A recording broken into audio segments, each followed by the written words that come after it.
Hola, me encuentro con un amigo de la familia, Juan de Jesús Lucero Castillo, que es físico matemático y estudia en la Ciudad de México, ¿es verdad? Así es, Zelda. Estuve allá, terminé la primaria, hice la secundaria, la prepa y también la carrera profesional. Muy bien. ¿Y por qué eligió una carrera tan complicada? Bueno, lo que pasa es que, sobre todo al final de la preparatoria, tuve un maestro de física que nos explicaba la materia de una manera muy clara y muy entendible. Eh, Caso curioso, yo en la secundaria quería ser biólogo, dedicarme a la biología o a la química. Y sin embargo, cuando escucho a este profesor explicarme la ciencia de la física, empezó a nacer en mí algo muy especial hacia esa materia. Y ahí empezó la cosquillita de ser físico. ¿Y se arrepiente de esa decisión tomada o tal vez hubiera elegido esa carrera de biólogo? Fíjate que conforme me fui adentrando en la física y las matemáticas en el Instituto Politécnico Nacional, fue creciendo mi amor hacia esa materia. Y después por ahí hubo un poco la inquietud de conectarme hacia la biología y fui a tomar unas clases extras a la Escuela Nacional de Ciencias Biológicas. Comencé a tomar química orgánica, pero ya no seguí con ese proyecto. Yo hubiera querido conectar la física con la biología y haber sido biofísico. Wow, qué interesante. ¿Alguna enseñanza que le haya dejado ser físico matemático? Aparte del gusto de esas materias que son muy interesantes, el ser físico matemático te ayuda mucho a ordenar tus pensamientos.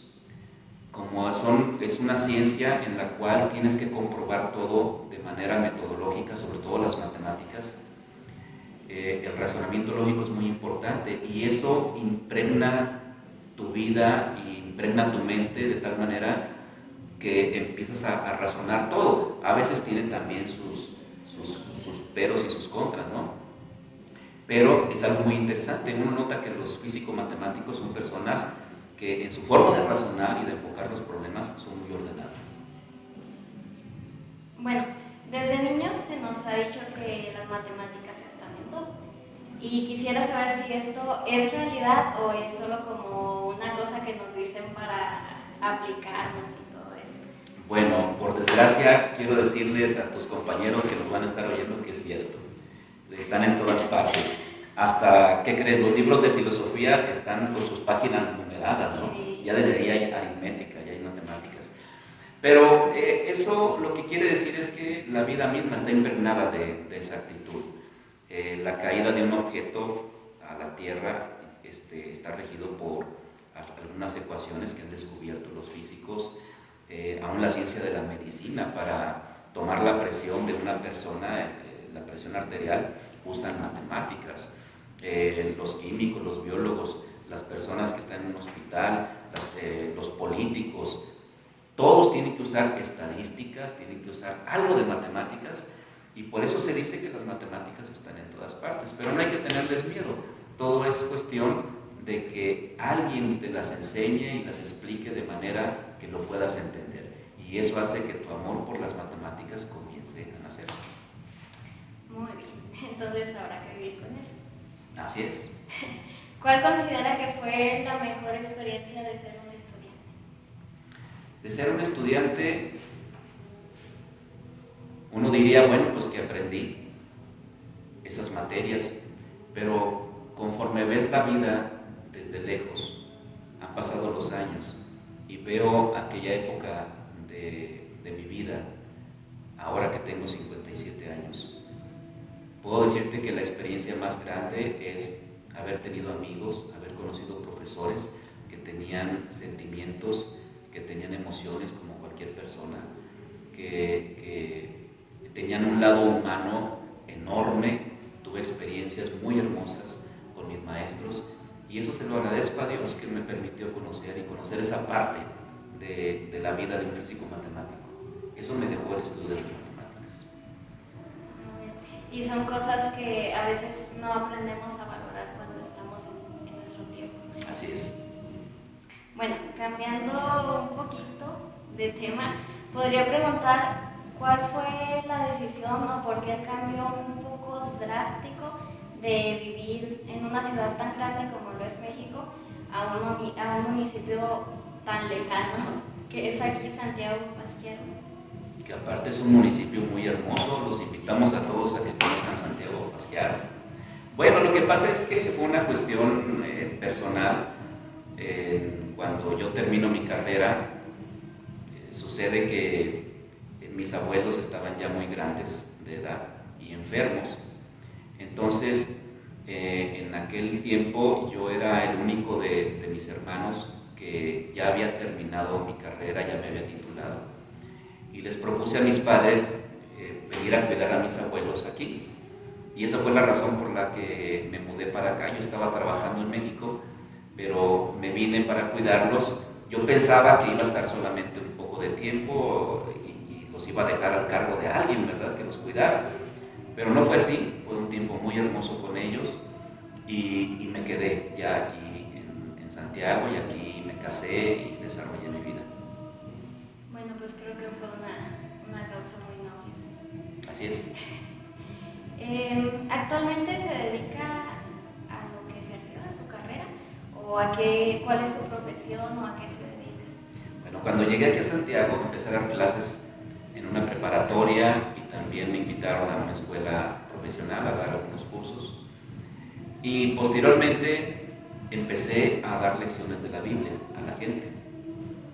Eso propició que el grupo en donde yo estaba enseñando la palabra de Dios creciera y de repente me vi en la disyuntiva de decidir por uno de los dos campos, la religión o la ciencia. La ciencia o la religión. Y no sé si me vayas a preguntar de eso después o te contesto de una vez qué fue lo que sucedió. De una vez, por favor. Bueno, cuando vi que el grupo donde estábamos enseñando la palabra de Dios crecía, cada vez era más difícil poner yo atención en la escuela donde estaba dando clases. Había ocasiones que se empalmaban las actividades de las dos esferas en donde yo estaba trabajando y tuve que tomar una decisión. Alguien dirá, bueno, ¿y por qué dejé algo tan importante para nuestra nación incluso, que es la enseñanza de una ciencia como la física y las matemáticas, por enseñar la Biblia? Y la respuesta no es sencilla, pero trataré de explicarlo. Uno a veces tiene que tomar decisiones por aquello que es más importante para uno. El llamado de Dios llega a la vida de una persona de muchas maneras, pero en el caso mío fue algo más o menos así. Yo sé que la ciencia nos ayuda mucho y ayuda mucho a nuestra sociedad a vivir mejor, a tener mejores niveles de vida, a vivir de una manera que podamos extraer el mayor beneficio y bienestar de lo que nos rodea a favor de uno. La ciencia nos sirve para eso. Pero ¿de qué sirve que un niño tenga salud o tenga alimento si su familia se está deshaciendo? El que una familia permanezca unida, el que una persona tenga paz en su corazón, es algo que la ciencia no puede hacer, solo lo puede hacer Dios. Y es por eso que hice caso al llamado de Dios y preferí dedicar, aunque me gustan mucho la física y las matemáticas, y sé que son muy necesarias en nuestra vida actual, en nuestra cultura, decidí dedicarme a Dios porque creo que es algo mucho más importante lo que Dios puede hacer por una persona que lo que la ciencia puede hacer. Bueno, entonces por lo que menciona, pienso yo que no se arrepiente de esa decisión tan importante, pero me gustaría saber si es satisfactorio para usted lo que ejerce ahora. Bueno, te diré, no estoy arrepentido de la decisión que tomé, pero sí extraño muchísimo el dar clases de física y de matemáticas. Curiosamente, se supone que lo que me gusta más es la física, y sí me gusta más la física, pero es más fácil dar matemáticas que física, porque las matemáticas son exactas y tal, y la física muchas veces tiene sus inexactitudes y es donde hay problemas. Pero no me arrepiento de haber tomado esta decisión. A veces la vida me da oportunidades de dar alguna clase particular o de platicar con alguna persona de algún problema interesante de física o de matemáticas, pero definitivamente eso es algo resuelto en mi corazón. Si Dios quisiera que volviera a la vida académica, lo haría con gusto. Para Dios la ciencia y la religión no se contravienen, pero por el momento Dios me tiene aquí. Muy bien. Entonces, ¿ha utilizado la ciencia también en la fe?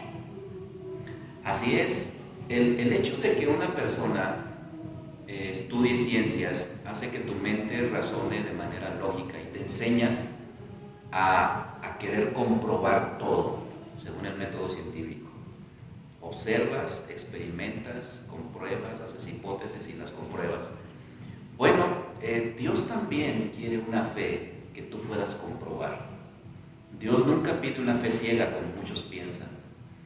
La fe que Dios pide de ti es una fe razonada y fundamentada en lo que Dios te muestra en tu corazón.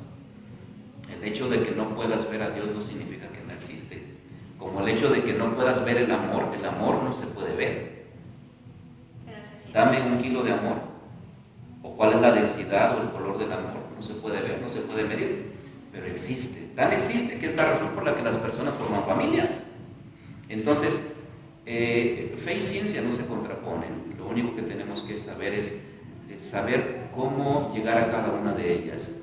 Y a veces la fe llega más rápido a lo alto de la montaña que la ciencia, pero nos necesitamos el uno al otro, porque cuando yo voy al hospital tengo que confiar en la ciencia de los médicos, ¿verdad?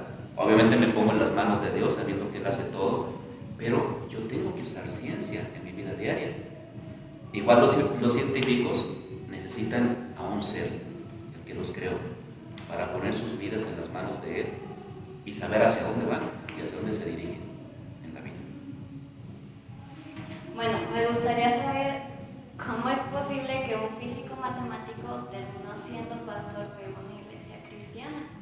Pues es un poco contradictorio. De hecho, mis compañeros no lo comprendían, mis compañeros profesores no entendían. Algunos alumnos supe que se molestaron porque uno como maestro representa mucho para los alumnos. Sí. Nos llegan a ver, guardadas las proporciones, como un ejemplo, como alguien a quien seguir. Entonces algunos de ellos se sintieron frustrados cuando supieron que tomé esta decisión. Pero a pesar de ello, con el tiempo, yo creo que el ejemplo que les di ahora como pastor en una iglesia, yo pienso que ellos entendieron y comprendieron que era algo mucho más importante lo que me estaba atrayendo a seguir el camino de Dios. ¿Cómo es posible que eso suceda? Es que, ¿sabes una cosa? La fe es para todos. La fe es para todos. Puede ser que haya personas que digan, yo no tengo fe. Lo que pasa es que no saben cómo ponerla en práctica, pero sí tienen fe. Cuando una persona se sube a un auto y mueve la llave para que encienda, la persona tiene fe de que va a encender. Por eso está moviendo la llave, porque tiene fe de que va a prender. Es una fe natural que todos tenemos. Solamente es necesario que la aprendan a poner en Dios y que lo pongan a prueba, porque Dios invita a la gente, pónganme a prueba de que existo y soy real. Y Él entiende nuestra humanidad, que estamos en un mundo donde lo que creemos es lo que tocamos, lo que vemos, lo que comprobamos. Entonces es en lo que creemos solamente. Bueno, Dios dice, pruébame, y aunque no me veas y no me toques, yo existo y quiero responder a tus oraciones. Bueno, por último, ¿algún consejo o enseñanza de vida que quiera compartir con los demás? Claro que sí. Bueno, hay tantas cosas que uno le puede decir a la gente. Algo que me ayudó a mí mucho fue confiarle y no ocultarle, fíjate bien, a mis padres las cosas que yo vivía. Cuando fui joven y conocí a Dios de una manera muy especial, aún así yo le ocultaba a mis padres muchas cosas. Los papás son una bendición de Dios para los jóvenes. y que un muchacho le pueda platicar a sus padres lo que hay en su vida, lo que hay en su interior, es algo que puede cambiar su destino.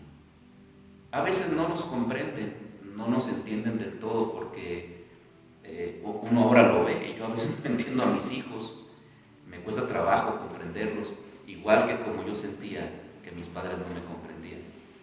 Pero hay una cosa que no vas a poder negar, y es que tus padres son las personas que más te aman. Y aunque no te entiendan, y aunque te regañen, y aunque se impacienten contigo, lo que te digan es algo que nace de su corazón, porque te aman. Aprende a establecer con ellos una relación constructiva. Son las personas de experiencia más cercanas a ti. Platica con ellos, vive con ellos.